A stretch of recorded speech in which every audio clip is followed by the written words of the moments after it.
Hey, what's up guys? It's update day today. iOS 12.4 has just been released for all devices currently supporting iOS 12. It's the in-between before iOS 13, but still a very significant upgrade. We'll go ahead and cover everything that's changed in that. There are some very old legacy updates that have been released on the 4S and 5 and iPads, which I'm very surprised to see. It's unlike Apple to do something like this.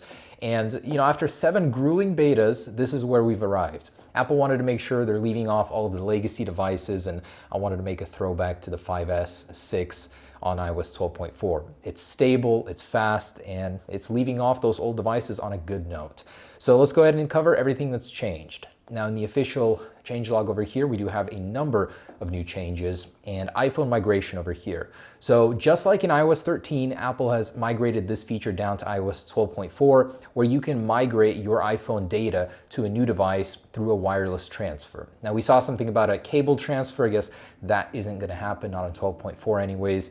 And basically you'll be able to take all of your data from an old iPhone and over Wi-Fi connect it to a new one. Also, there are a number of new Apple News improvements over here, just the way it works, just some general optimizations there. Also an update with walkie-talkie, where Apple has re-enabled this feature once again if you went ahead and updated your Apple Watch to watchOS 5.3 and your iPhone on the latest 12.4, closing the loophole where people can listen in. Other than that, behind the scenes, Apple is making changes to the Apple Card within Wallet, so they're preparing it, letting you get ready for the Apple Card whenever it does drop. I'm keeping an eye out for that. I want that titanium beauty in my wallet, but so far we haven't heard anything from Apple on that. It should be fairly soon here, before September I'd expect. Also, there is a HomePod update, iOS 12.4, available for all HomePods, so go ahead and update those in conjunction. There's a Mojave update as well. And the only other animation I can fathom is this one right here, found by a Reddit user. It's a playlist animation in the music application. So after 7 betas, we really don't have much, but it is a significant upgrade. It contains some critical security fixes, and it'll leave your devices off faster, especially for the legacy ones. Now, besides this, the iPhone 5 and the 4S got a very unconventional update. iOS 10.3.4 for the 5 and the 4S on 9.3.6. Never thought I'd see this day, but it addresses an issue that could impact GPS location performance and could cause system date and time to be incorrect.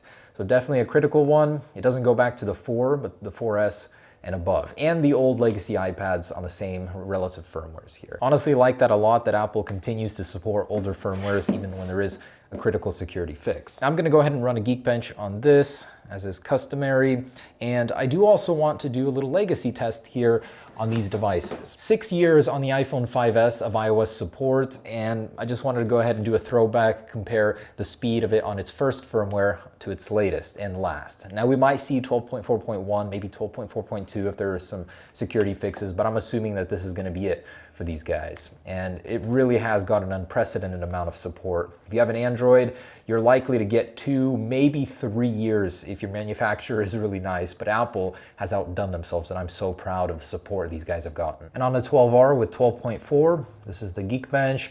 Before on 12.3.1, consistent update. Now, stability-wise, it's great. I mean, I've tested many of the betas, not the recent ones, but really nothing to complain about. It's a straightforward upgrade. There's no reason you shouldn't. Now let's take a look at some of these legacy devices. On the left is an iPhone 6 on iOS 8.3. It did ship with iOS 8 to begin with, and 12.4 on the right. So this is 5 years of software updates. And just a few things I'd like to test, starting with Touch ID. Now on the left here, with the screen off, 1, 2, 3.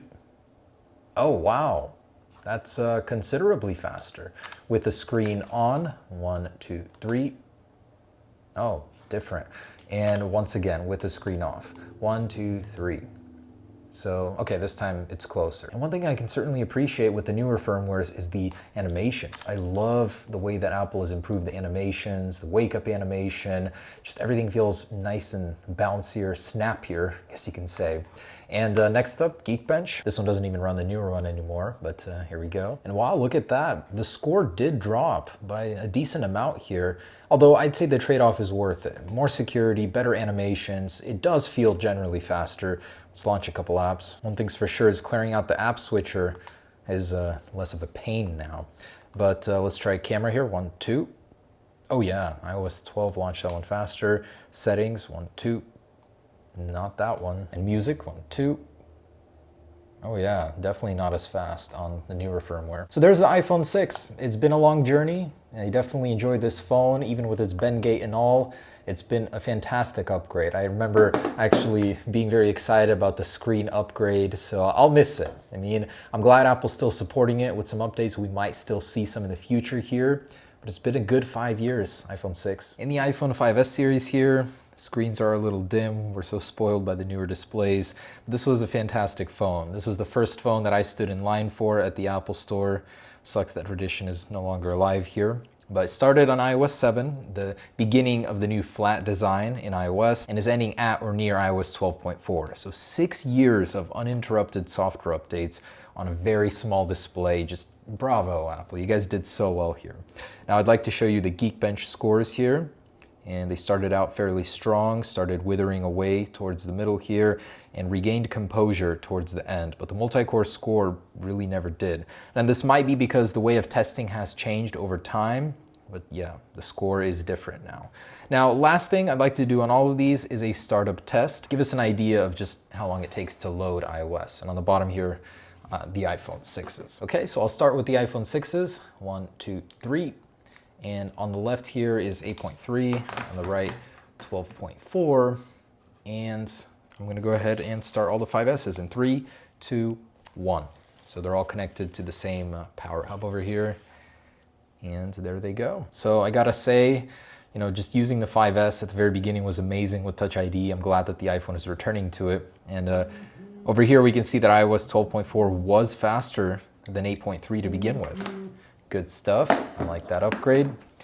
And oh wow indeed. iOS 7, then iOS 8.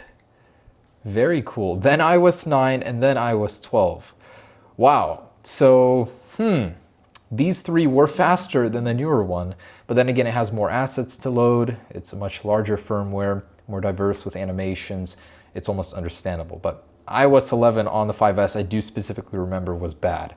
Apple recouped all their losses over here on iOS 12, so good to see that. Okay, so there's the iPhone 5S, 6 years. Just wanted to give it a little moment, a little memorial to a device with a beautiful design, beautiful color. It refined what the 5 was, what it did very well, and gave us a powerhouse of a phone. And many people are still using this in many parts of the world, and Apple realizes that. So they updated the 5 and the 5S, some great firmwares, lets them off on a good note. Okay folks, so there it is. A very interesting day in the world of iPhone software, some very old legacy devices. We're sending off the iPhone 6 and 5S series, and of course the 6 Plus here.